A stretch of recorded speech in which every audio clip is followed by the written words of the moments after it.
బాలకృష్ణ అల్లుళ్ళ మజాక. ఎన్టీఆర్ గారి నట వారసుడు బాలకృష్ణకి ఇద్దరు అల్లుళ్ళు.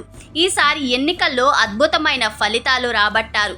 పెద్దల్లుడు నారా లోకేష్ మంగళగిరిలో ఎమ్మెల్యేగా, చిన్నల్లుడు మతుకుమిల్లి భరత్ బాబు విశాఖలో ఎంపీగా గెలిచారు. ఈ గెలుపు వీరిద్దరికీ కూడా మొదటిసారి కావడం, ఇద్దరూ కూడా అద్భుతమైన మెజారిటీతో వైకాపా కంచుకోట లాంటి చోట్ల పాగా వేయడం విశేషం. క్రితంసారి ఎన్నికల్లో లోకేష్ మంగళగిరి స్థానం నుండి కేవలం 5,337 ఓట్ల తేడాతో ఓడిపోగా, ఈసారి మాత్రం 91,413 ఓట్ల మెజారిటీతో గెలుపొందారు.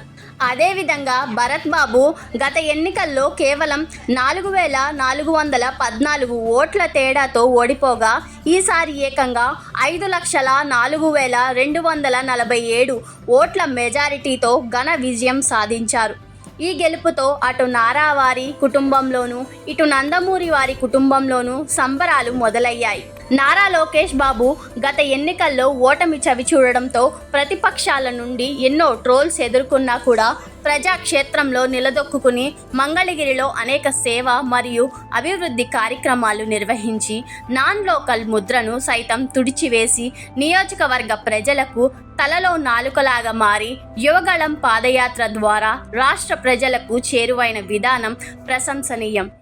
ఈ వీడియో మీకు నచ్చినట్లయితే వెంటనే ఎక్స్ప్లోరింగ్ టీవీని సబ్స్క్రైబ్ చేయండి.